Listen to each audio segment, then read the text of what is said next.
कलेमा गाँव में स्त्री हत्या घटना रे 3 गिरफ। गजपति जिला अड़बा थाना कलेमा गाँव में लक्ष्यहीरा नायक हत्या घटनार पर्दाफाश करिछि गजपति पुलिस। एही हत्या घटना रे संपृक्त 3 जन को गिरफ करा जायछि। सेमाने हेले मृत लक्ष्यहीरांक स्वामी धर्मेंद्र नायक, द्वितीय पत्नी पूर्णवासी नायक और पुतुरा कर्ण नायक। अभियुक्त मानंकु गिरफ करी कोर्ट चालाण करा जायतिबा सांबादिक सम्मेलन रे सूचना दैछंती गजपति एसपी जतीन्द्र पंडा। पारिवारिक अशांति और द्वितीय विवाह को विरोध करिबारु एही हत्याकांड घटितिबा गजपति एसपी सूचना दैछंती। हत्यारे व्यवहृत मारणास्त्र और पत्थर जबत होईछि।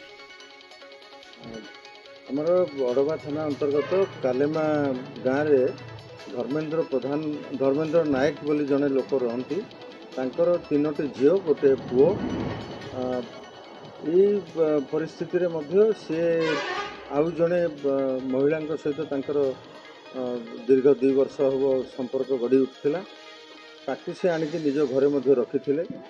से कारणरू तांकर घरे सब बेले घरोई कली झगड़ा ये सब लगी रही।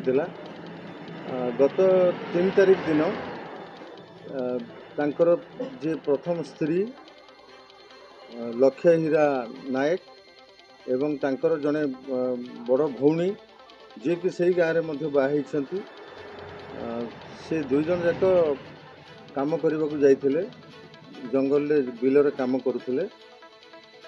तापरे लक्ष्यहीरा घर को फेरी नथिला, किंतु लक्ष्यहीरार बड़ भौणी जे विवाहिता एवं विधवा से निज घर को फेरी आसला। यार ठीक परदिन अर्थात जनवरी 4 तारिख दिन लक्ष्यहीरार भाई लक्ष्यहीरा को जिते फोन करथिला तार फोन स्विच ऑफ थिला। परवर्ती समय से धर्मेंद्र नायक को फोन करथिला।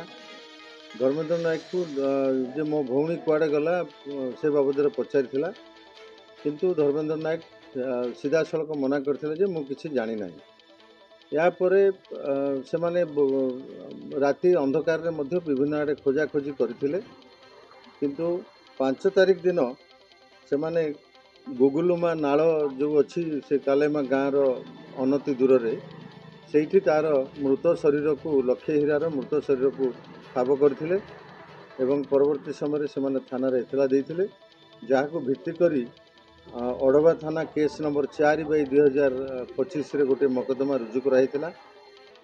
से मकदमा रे प्रथमे शव को इनक्वेस्ट कला पर व्यवच्छेद पई पठा जाइथिला एवं यारी ऊपर आमे 2टी टीम गठन करथिलु। गोटे टीम टेक्निकल इन्वेस्टिगेशन देखुथिबा बेले आउ गोटे टीम आसामी मान को ठाब करिया पई लागिथिले।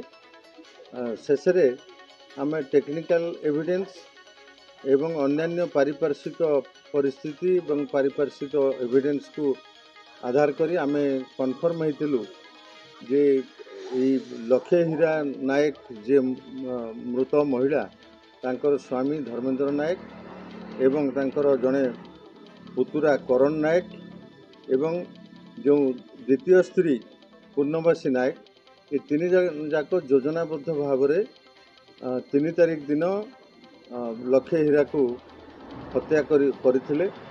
हत्यारे प्रत्यक्ष भाव में धर्मेंद्र नायक एवं करण नायक संश्लिष्ट अछंती एवं यही षड्यंत्र रे मध्य पूर्णवासी नायक रहिछंती। ये 3 जन को गतकाली राति रे गिरफ करा जायतिला। गिरफ परे से माने आज सकाळे धर्मेंद्र नायक रो जमानबंदी नेबा बेले साक्षी मान को उपस्थिति रे से व्यवहार करथिबा जो कटुरी जो थे ताको प्रथमे मुंड को चोट मारी हानिथिला एवं परवर्ती समय पत्थर रे फिंगी देथिला। पत्थर गदा भीतर को फिंगी देथिला। से कटुरी को मध्य आमे जबत करिछु तार जमानबंदी को भित्ति करी एवं जो पत्थर रे से ताको फिंगी देथिला से पत्थर पाखर मध्य रक्त भिजा पत्थर को मध्य तार देखेबा मुताबिक आमे जबत करिछु। ये 3 जन को आज गिरफ करी कोर्ट को चालान करा जाउछि।